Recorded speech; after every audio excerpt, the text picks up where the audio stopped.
Bismillah ar-Rahman ar-Rahim. In the name of Allah, the Compassionate, the Merciful, the Son of Faith, the Imam as light, and nourishment, final part of this series.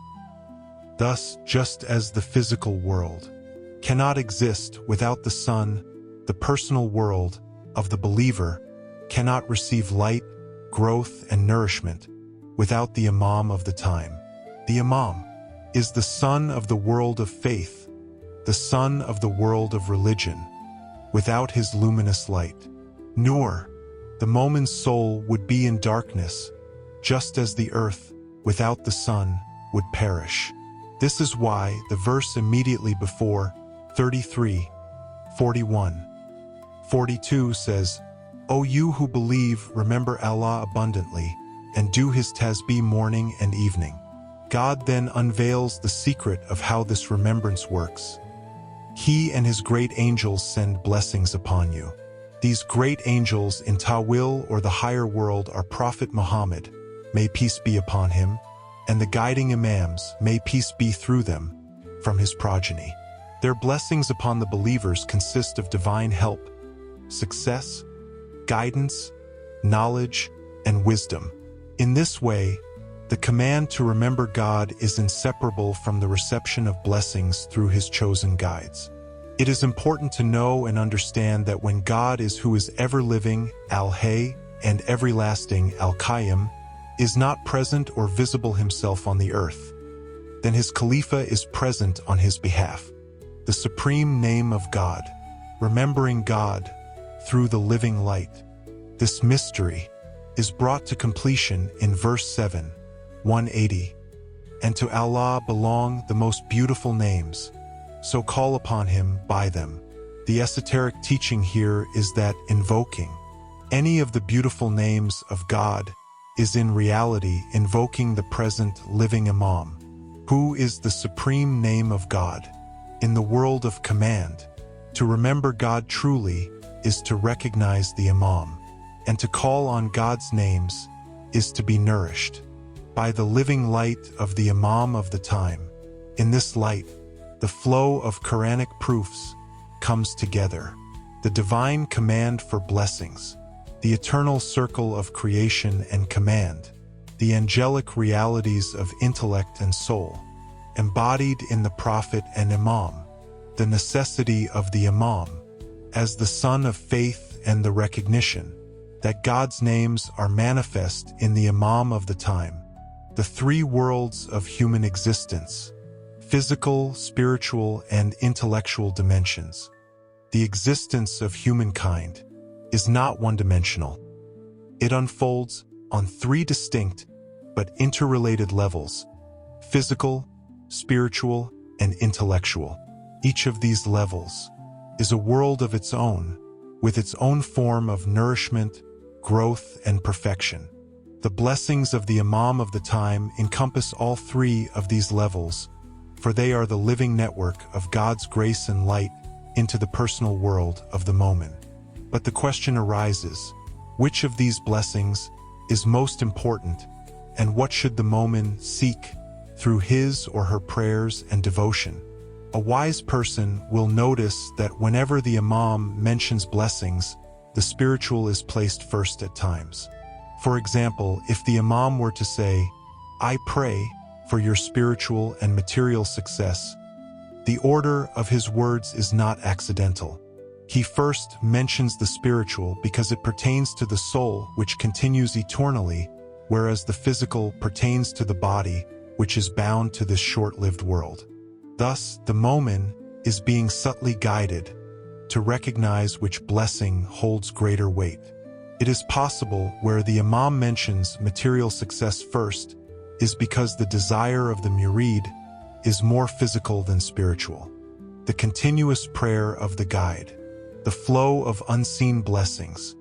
Similarly, when the Imam says, I pray for you all the time, the murid should understand that this does not only mean protection in worldly affairs, but a continuous flow of unseen blessings. It is as though the Imam is saying, my prayer, my light, and my blessings are always with you. But it is for you, the moments, to decide which blessings you will receive more of.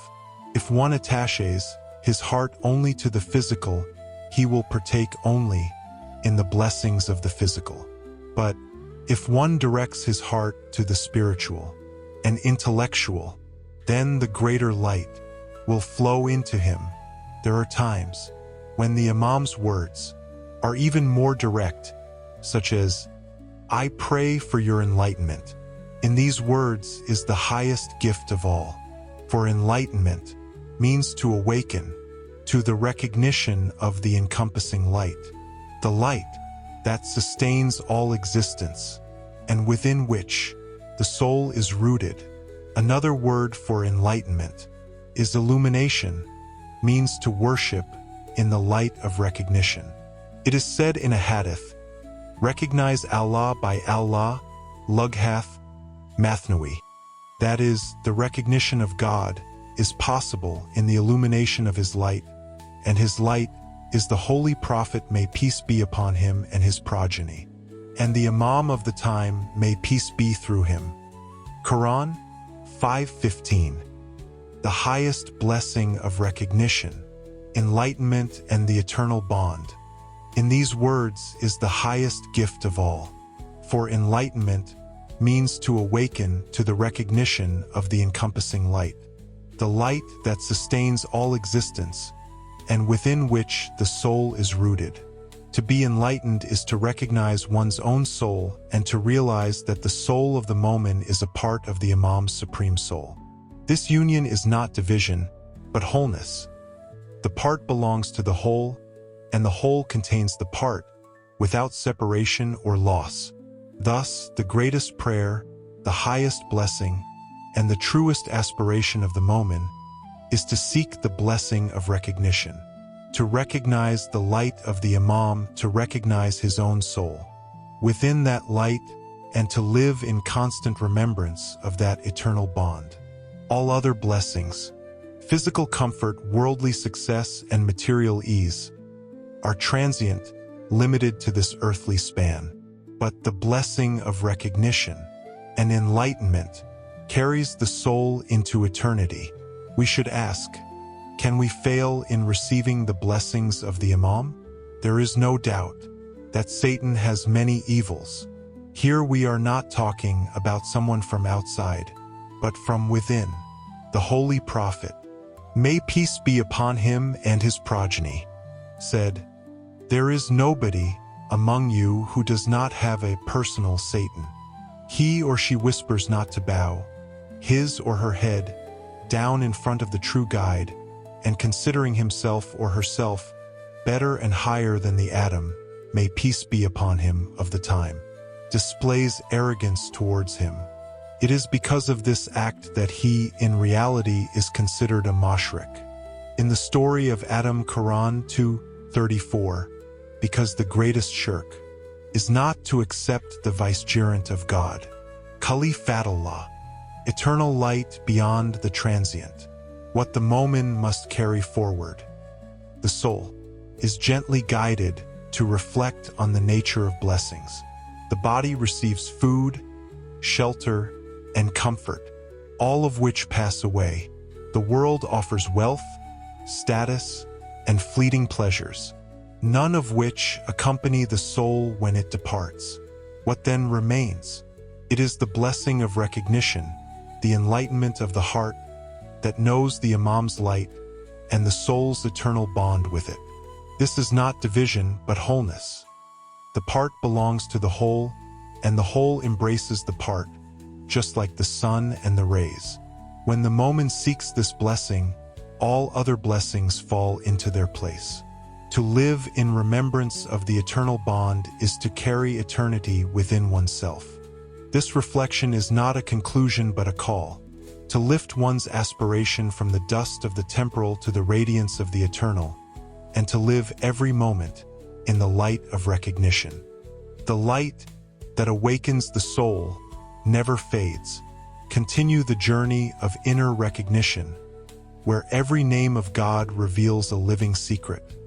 Subscribe and click the bell icon to begin the next journey, new series, Ismaili Terminology, Casket 1, the esoteric language of divine guidance, Ruby 1.